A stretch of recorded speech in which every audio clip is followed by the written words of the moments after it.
Welcome back to another episode of Suckcessfull, the podcast. I'm one of your hosts, Blake, and joining me, I'm one of your other hosts, Justin. And this is the podcast all about the not so subtle truth about success and the art of sucking less in pursuit of it. Let's not waste any more time and get right to the show.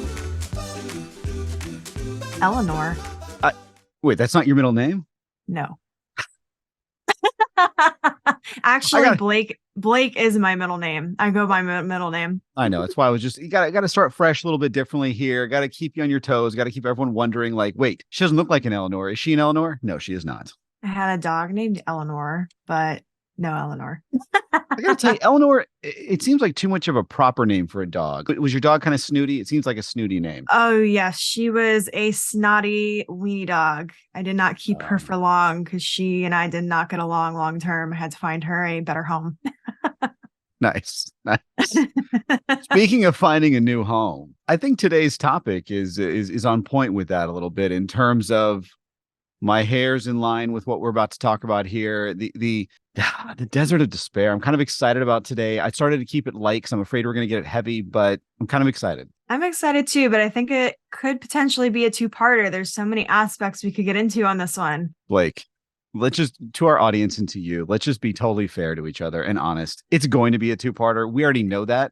Why are we even pretending it's not? And I know you're going to edit this and go, God damn it, Justin, it's going to be actually 4 parts. And I'll be like, okay, Blake, fine. Whatever. But let's dive into this here, Blake. I'll let you kick us off. What are your thoughts? Well, I thought I would kick us off a little differently and kind of ask the question of what do you think the main problem is when you feel off your game? Like, what do you think the ultimate, like, deep-rooted thing is when you're off your game and when you feel like you're in the desert of despair? Ooh, man, you're coming out of the gate hot today. Caliente. I don't know if there's one answer for this, but I'll tell you where my head goes originally. And that is, so I've been there off and on this year in particular many times. And I'll tell you, I felt like December I was so excited about, but I was feeling off my game a couple of days ago. Now I feel like I'm back on it. But I'd say probably Monday and Tuesday this week, I was a little bit just like overwhelmed, underperforming to my ability. Like it just wasn't there. And what I would say is, I think it's easy to get in that space. It's very easy to get sucked into that vortex, to be in that spot. But the hardest thing for, especially when you're there, is one, recognizing you're there, and then two, getting out of it, right? And so I would say that for me, the biggest thing, and I know I talk about this a lot, and I talked about it actually when I was in London a lot to a bunch of people, and that is the idea of you got to take that next step.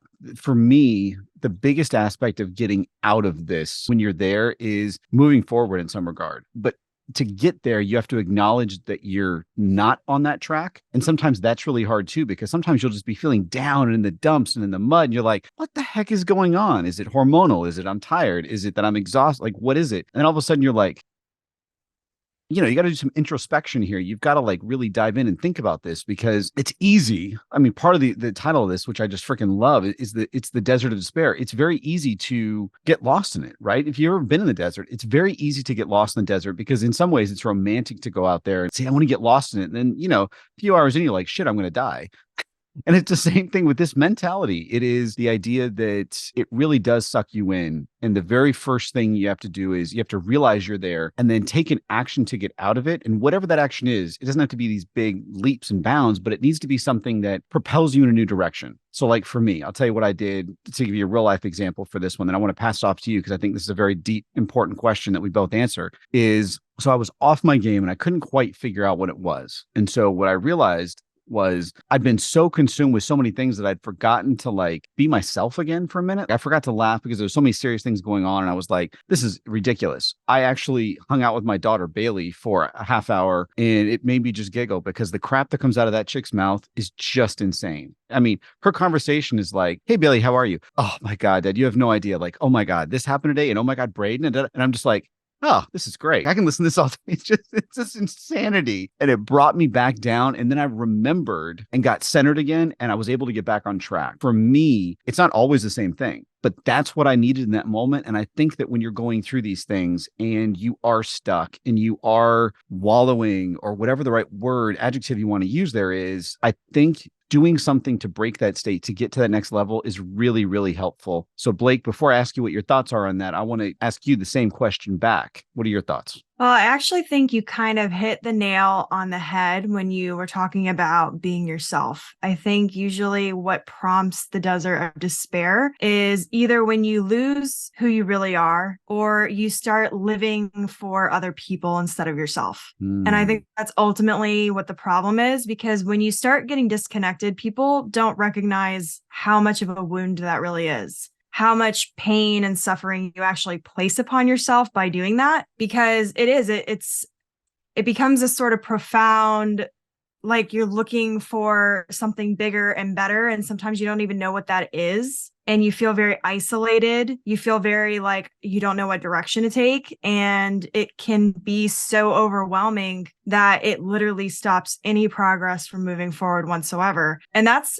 kind of crazy if you think about it, that something in terms of just the mindset and like that experience alone can literally stop everything. But sometimes it's absolutely needed. And I would say that, yes, to get out of it, you do have to sort of take that next step. But I also think it is about experiencing it, because oftentimes when we have negative emotions or we have suffering or we have pain, we just want to get rid of it. But you can't really just get rid of it. You have to experience it, and you have to Embrace it. You have to you have go to through it. yeah, you have to address it. Like you can't just be like, whatever, going this way, because it follows you. And if you don't work through it, you end up transferring that to your friends and family too. So then everybody's suffering. It's not just you. I think you're 100% right. And I'm going to give you a side story here for a second, because this also helps me, is when you see someone else that handles the situation differently than you would. Here's a great example. When I was in England, we had finished filming for the day.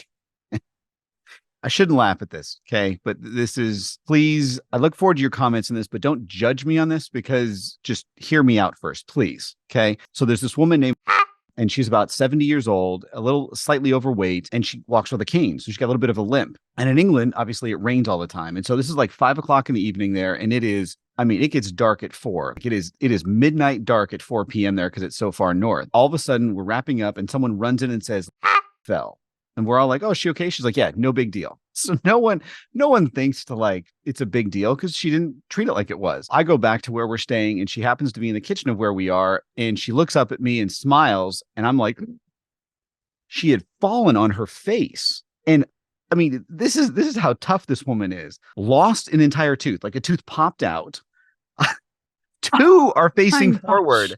I swear to God, and she's 70 years old. She hit her face, and one eye is dilated, the other's not. So she obviously has a concussion. Okay. And she looks at me and she goes, this is why I laugh. I feel so bad. She's like, me tooth, Justin, me tooth. It really hurts. I'm like, well, you don't have a tooth. She's like, oh my God, I'm missing a tooth. No one had told her she had lost a tooth. So I swear to God, like a minute after being in there, she hasn't gone to a doctor. She hasn't done anything yet. So one of these other ladies comes in and goes, hey, I found your tooth. And it's like the root and everything. It's like this big. And she's like, oh my God. And so she's like freaking out. And in England, healthcare is free. There's no bill. There's no reason, even if you don't have, like, there's no such thing as not having insurance. Like, you can go to any doctor anytime you want. Never went. Okay. Never went to a doctor. Her teeth are facing out, black and blue. The next day, she wakes up. She's slurping soup and stuff like that. She drove to London and back, which is 4 hours each way, to pick someone up at the airport high on codeine. Okay. We were there another 5 days.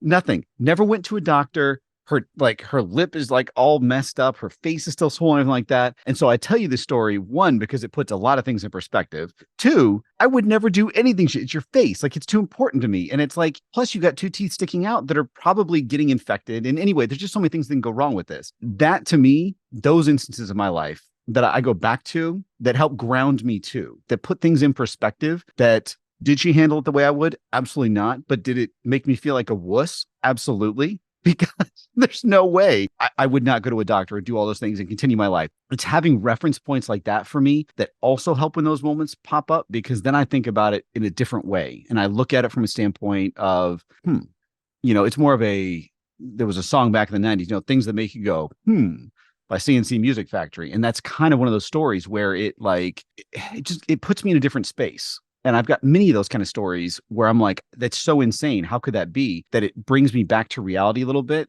What are your thoughts? I agree with that. And I definitely think paying attention to the different ways that people respond and react to different situations, even if it's like your story where it's like, I would never do that, but also ones where you're like, wow, I didn't think to do it that way. That might have been the better way. And I think that's why it's important to read a lot and listen to podcasts and things that where there's speakers who are telling their backstory on how they got through different problems, because oftentimes that's how we learn to come up with different solutions, because it takes that different perspective. And it's funny because actually, you're talking about the last few days. I had something in the last few days happen to where I was having more downtime than I was used to. And it put me in this state of like, oh my God, I don't have clients right now. I don't have this. I don't have that. Like, what the heck is going on? And I was like, maybe I'm doing something wrong. And this is after a period of being literally like a chicken with my head cut off, like so busy. And then I sat down and I was like, wait a minute.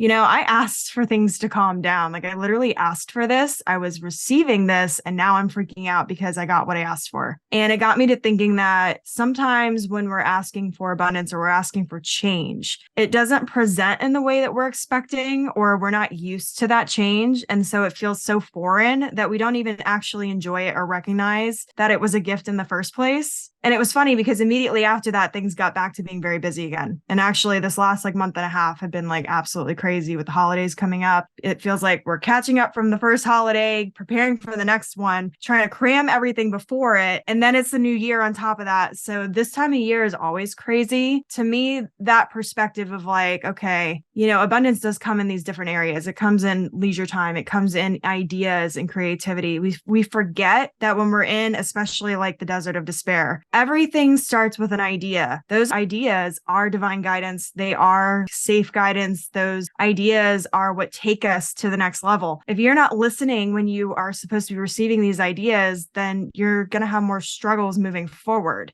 Oftentimes when things slow down, there's a purpose for it. You're being slowed down on purpose because there's something you're meant to do, learn, receive before you move forward. And I'm starting to recognize that rhythm in my life because I've been paying more attention lately to patterns. And when things slow down, there's always some major breakthrough that happens if I'm willing to sit there and be in that stillness. But as we've talked about in the past, I was that person only like a couple of years ago who couldn't even sit on the beach for 5 minutes without freaking out.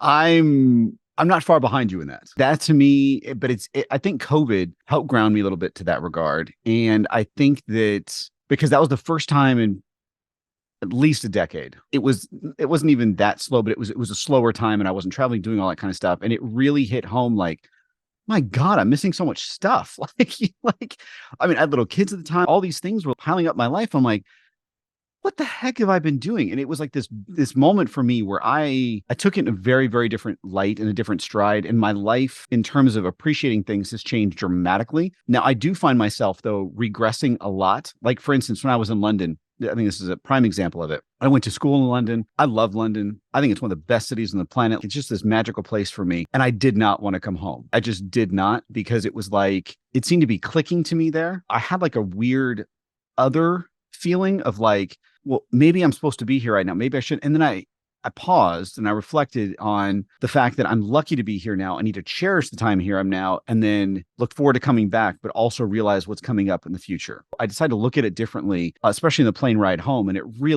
it changed a lot and made me feel much more grateful and helpful, to a point you brought up earlier in terms of this piece of it, especially the despair piece, because a lot of the times it feels overwhelming. It comes in so many different waves, right? There's so many levels to this, because sometimes it's work related, sometimes it's relationship related, sometimes it's just you're in a funk. I was told years and years ago, probably 15 years ago, I had a mentor that was really interesting to me. And he was one of those guys that like, it takes years to appreciate his wisdom. At the time, you're like, God, this guy's annoying. And then like you reflect on it, you're like, that was some pretty good advice. And so one time I was going through this issue at work where my boss at the time was just hounding me. I didn't get a break. It was just repetitively over and over. And I'm just like, what the heck? Like this woman, whatever. And he goes, when you're going through things like this, remember to be grateful. I hated that advice at the time. I'm like, what the hell? This is the dumbest advice. I'm not grateful for this. Like I hate. And then I'm looking back going, that opportunity led to a million other things. it kept me in this headspace. It really grew my skill set. Like there's a million things to be grateful for looking back on it. But at the time, it was like this weird woe is me moment and kind of a pity me party. And it was a really dumb point for me. And I think that those moments of weird advice like that are also the ones that have helped the most for me when I'm going through these things. One of the things I definitely try to focus on without missing it is being grateful. But I also find that when you are in that cycle of when you're going nonstop slammed and all of a sudden this, especially for you and I, right? People that are go, go, go, go, go, whether it's in your control or not, because sometimes you arrange it that way, right? Sometimes you arrange downtime and that's uncomfortable. And then sometimes downtime is thrust upon you and you're going, this blows too. It's you nailed it. Like that was a huge moment. It was a moment of you've got to take advantage of those because there is something there and you've got to be receptive to it. You've got to be open to it. You've got to be, I don't know, I can't think of a better analogy other than like, you got to be like a flower opening up to the experience. Like you've got to be broadening it to the point where you're letting it all in and then deciphering what it is. Because a lot of the times, I don't know if it's like for you, you'll realize you'll have these breakthrough moments, but you don't realize it for a while. Does that make sense? Yeah, I mean, I've gotten better where now instead of it taking like months to a year sometimes to get the lesson, I'm like, okay, it takes like a couple weeks or a couple days or even in the same day. But it is paying attention to that. And part of what's really helped me this year is I think the idea of reflection and taking that time to reflect is very underrated. We have this idea that like, oh, if you slow down to reflect, then you're not doing something else that's more productive. And that's kind of the thought process there. But that's not useful or helpful or even true because when you take that time to be mindful, you're moving forward with intention. And the intention and moving forward with that and the alignment is more important than the idea of moving forward out of just being productive, because half the time you're being busy, not productive. The productive piece comes from the intention. That you nailed. Like, high five, by the way. That is so important because a lot of the times we are just busy and we're not productive. And I think this is a great way to put this here is that when I have downtime, I find myself being the most productive of my life. Yep. Because all the guidance comes in the stillness, all of the creativity, the ideas all come in the stillness. It doesn't come when you have so much going on that your brain can't function right. Absolutely. No, you're 100% right. I mean, a great example of this was, so I went out to LA in June or July of this year. I can't remember, whatever it was. When I was out there, I got to go with an old fraternity brother of mine, and I would have never normally done this, but he happened to randomly reach out. It's kind of a downtime. I was going through a lot of change at that point in time. And it led to these new connections that I've totally hadn't talked to for years, like old fraternity brother, like all these things. Like I have this one fraternity brother, and it was so crazy connecting with him because it was just the wildest experience. This guy now, basically what he does is he rents yachts for people for a living. For a week on a typical yacht, it's between $300,000 to $500,000, depending on the size of the yacht. And they're booked years in advance. And his commission on that is gigantic. And so he only books X amount a year. And then he's literally done the rest of the year. That's all he does. He does it for like 2-3 months of the year. And then he's off and he just travels across the world. Like when I talked to him, he was in Azerbaijan. Then he went to Pakistan. Then he went to Georgia. I'm just like, and it was just so inspiring to be like, God, it's just, that's the way we should be doing this. Like we're looking at this so ass backwards. And it was in that downtime, in that time of not looking for it, I guess is also the right word, that I had some of these really cool experiences pop up. And it didn't radically change my life, but what it did, it gave me context and it gave me a new way of looking at these things. And it gave me a new appreciation for just things in general that it made me a much happier person. Does that make any sense? It does. And I actually think you hit the nail on the head again. I think ultimately when you're in these periods, you really need to try to take a different perspective on what is going on. Start asking better questions, as you like to say. And when you ask, it's not just better questions, though. I should say it's empowered questions too, though, because when you ask empowered questions, you get empowered answers. When you ask disempowering questions, you get disempowered answers. So I think part of it is really trying to find that other perspective, because when you keep thinking, oh, I'm stuck, oh, I'm not moving, oh, I'm this, I'm that, whatever follows I am is what you're inviting into your life and you're then affirming is your life. So if you're saying I'm stuck, I'm this, I'm that, then you are going to be stuck in this and that. But when you start looking at it from a different perspective where you're like, well, maybe this is a gift, or maybe I'm supposed to be learning something from this. When you start asking those different questions, better questions, empowered questions, you start getting a different perspective, which is giving you a completely different outlook on how you're moving forward. Sometimes, like in my case, with what I said earlier, it wasn't actually that I was taking a step back or that I was failing in some way. It was that I actually was meant to understand that the abundance comes in different waves, and those different waves, you need to ride them instead of being resistant to them. You know, that's what all the gurus talk about. I mean, Oprah talks about it all the time. You have to find the rhythm of your life. That's what everyone's talking about who's very successful. That rhythm is figuring out when the energy is ebbing and flowing with it instead of going against it. Because when you're going against it, none of the energy is working in your favor. But if you can get the energy to work for you so you don't have to work, that to me is like, that is where you want to be. That is the place. And I think that's hard. Yeah, but that's hard because especially in today's society, I mean, it's just, we have this mentality of we always have to be productive. We always have to be busy. We always have to be go, go, go. If you're not running towards the finish line, you're not making any progress. There's all these bullshit. It's bullshit, ultimately, is what it is. That is getting in the way of everything that we're trying to actually accomplish. And it's setting us back. And it's so frustrating because, like, before I even got on this podcast, I unfollowed somebody I've been following for years because they posted this article that said why party girls are killing it in the office. And it was all about how party girls can be exhausted and function like it was a badge of honor. And I immediately went, oh my God, no. And I was like, unfollow. I was like, that is not the energy I'm in this era. Bye-bye. Bye, Felicia. Hashtag no. So horrible. And yes, I agree with you. I think that there's a lot to unpack on what you just said. Like that's there's just so much there. So I'm going to take just a couple of them and then let's keep exploring because I think it's so, what you said is it's very deep in a lot of ways. And so one of them is the idea to me that, so you talk about the gurus and stuff like that, right? And I think that part of what happens is it is absolute bullshit, not what the gurus say, but like our beliefs. And so like one of the things that hit me, so I went out to lunch on our Father's Day right before the pandemic hit. So whatever that was, 19 or 20, whatever year that was, with this guy. And it was so funny. And he was hilarious because he was so mad because his boss is a partner and he wasn't a partner yet. And he was really upset. He's like, these fucking baby boomers, like the world is fucked up because of baby boomers. And I was like, God, this guy's bitter. And then I started realizing that all the stuff I grew up on was bullshit because I grew up in the 80s. And it's just so insane. All these things that I used to aspire towards and want to be, like the older I get, I'm like, God, these are the dumbest, stupidest things that like, you know, I just want to be wealthy for wealthy's sake. I wanted to be in power, like all these stupid things without having a broader context, without having a foundation of wanting to provide value to society, wanting to further humanity. And it was just so funny to me. And it really hit home that like, okay, it's not all baby boomers, but that generation for sure really shaped the way a lot of the things that we do now. Even my mom, I had a conversation with her about it, I don't know, back in September or something. And we were both laughing. I was like, yeah, you know, sorry, mom, but fuck you. And she just started dying laughing. She's like, I get it.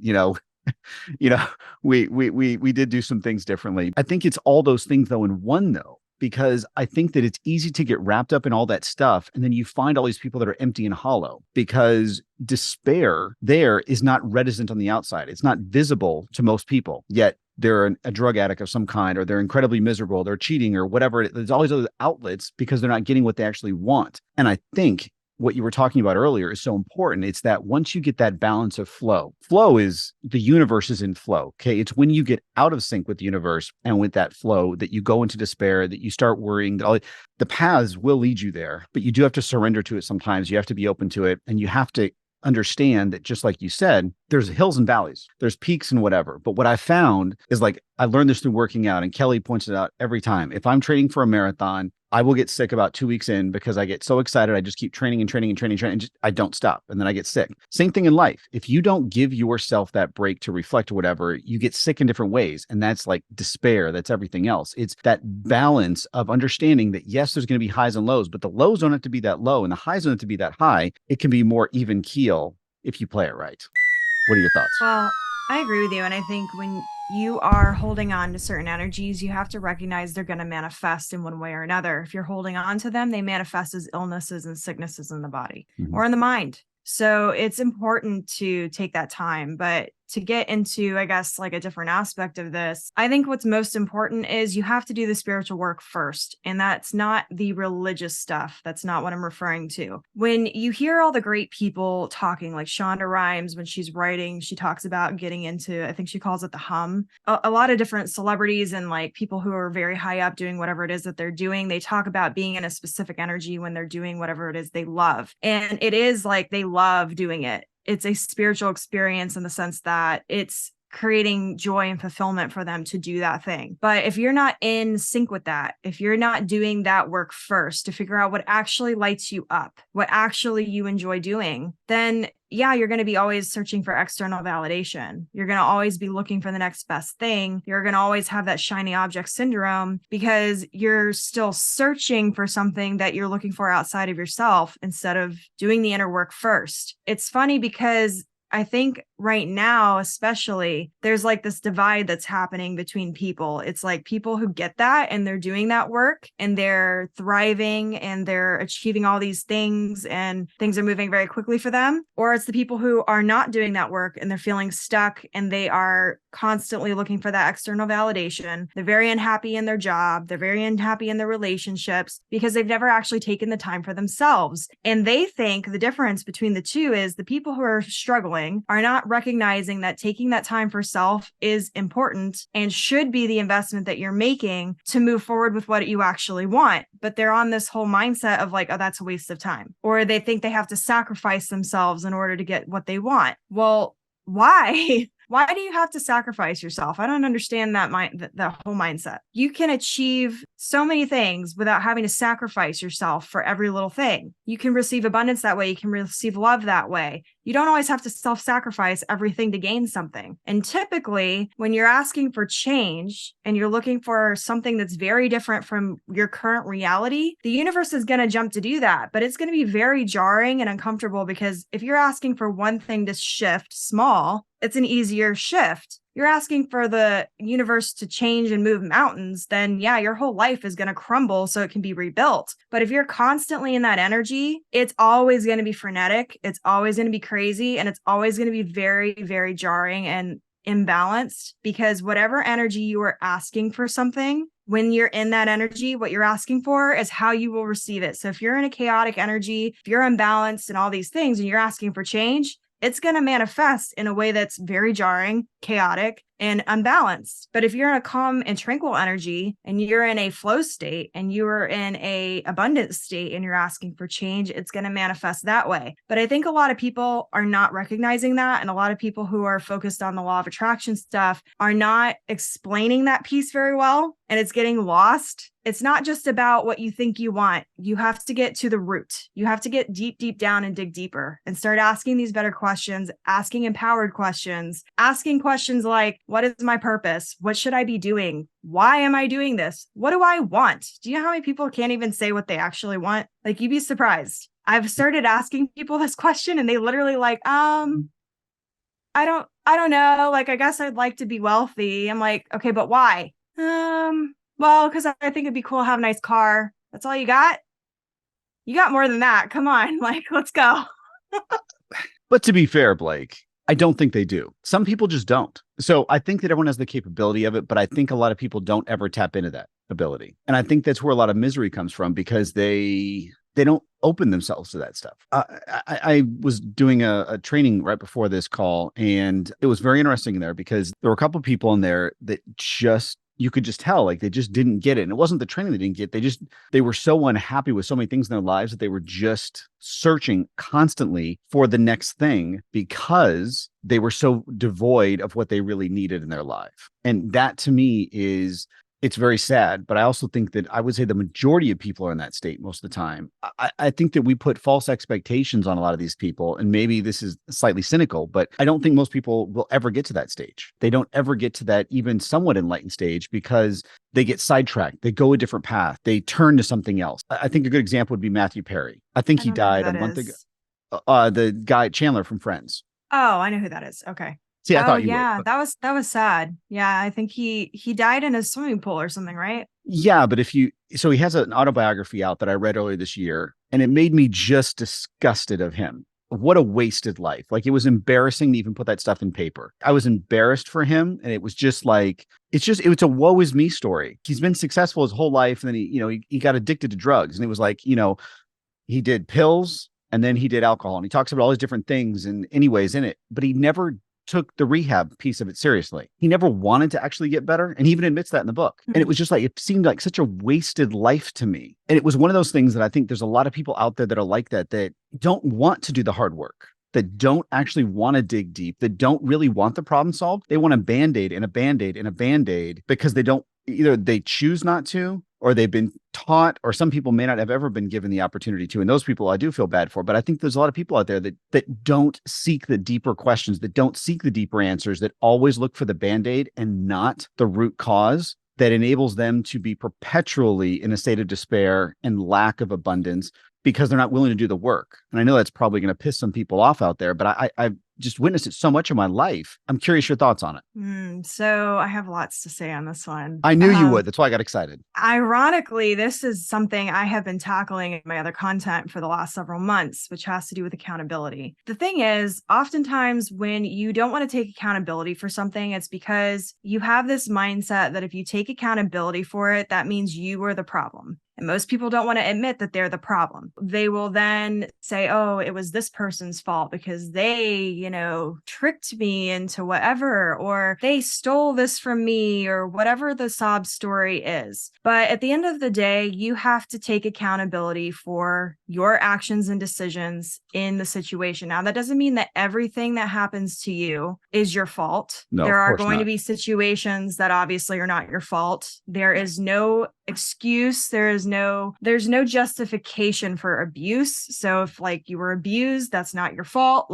That's not what I'm saying here. However, there is a certain amount of accountability that has to be taken for your part in whatever situation it is. Could you have drawn stronger boundaries? Could you have made a different choice? Can you do something different moving forward? And the thing about taking accountability is it actually gives you all the power, because when you don't take accountability, you have no power in the situation. You're giving your power away to everyone and everything else. But when you say, I have accountability for these things, it gives you the tools to make the changes that you need to better your life. Most people don't recognize it that way, though. So until you figure out how to get out of the victim mindset and start taking accountability for your life and owning your decisions, that's how you change your life. That's how you get out of that mindset. That's how you stop attracting the wrong partners and you stop ending up with people taking advantage of you. It's when you start recognizing the subtle differences between being gracious and being giving and being loving and kind and being taken advantage of, being assertive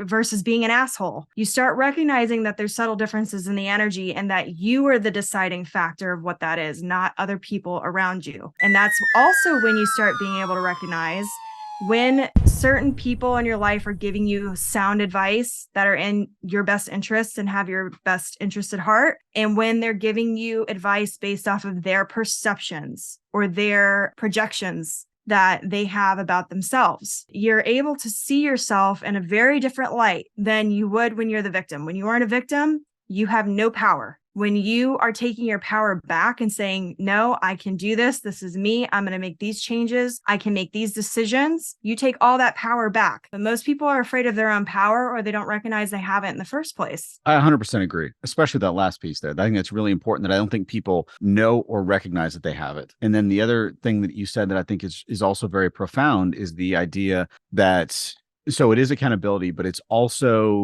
reconciling the accountability, because it's easy sometimes to say, yes,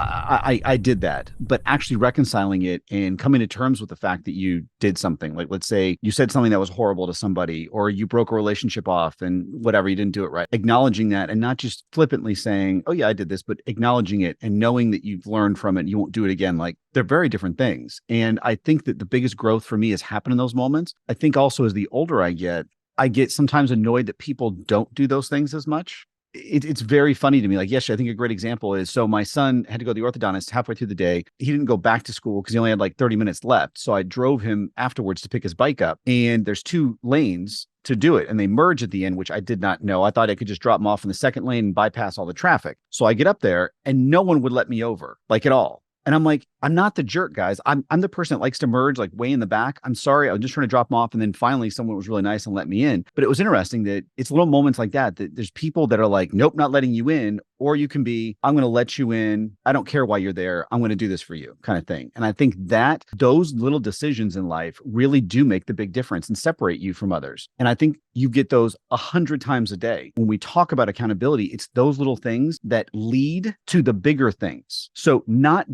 sweating the details over, hey, I got cut off in traffic, or not merging appropriately because like everyone else in line, they don't know why I was in that lane. I didn't have like a billboard on the side of my car saying, hey, I'm here to just drop my son off really quick. I'm not here to pick him up, like whatever, just stupid things. If you assume the worst, like, nope, you're not cutting, you've missed the lesson there, in my opinion. And so I'm not perfect. I catch myself doing that sometimes too. And then I look back, I'm like, God, that was dumb of me.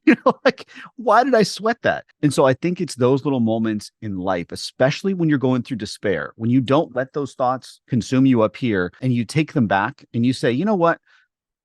I'm not going to worry about this. And you do what's right in whatever way, in the capacity that you see it, some of that despair starts to fade and you start to see things a little differently. And so it's little moments like that I find, especially when I'm in those really difficult places. Like one more example for me is it's interesting in London because London is pretty much a smoke-free city, except there's a huge Indian population and there's a gigantic Middle Eastern population there. And in those areas, I didn't know that. Huge. I'd say probably 30% of that. I mean, it's gigantic. And in their areas, they live they all commingulate, but there's like certain areas that are known for it. Everyone smokes in those areas. It's the weirdest thing. Like you walk around a corner, everyone's smoking, and then you turn a corner, it goes the other way. And it's so weird to see that. And that to me is just a really good example of blatantly seeing certain decisions being made, obviously. And it's just crazy. And it's like going in LA, like there's a great neighborhood and a bad neighborhood, a great neighborhood and a bad neighborhood. And you're like, it's that quick. And I think that those decision-making things are in your mind all the time. And if you choose to fall prey to them or falsehood of jealousy and all those things, you're going to have more regrets than you are positive experiences in life.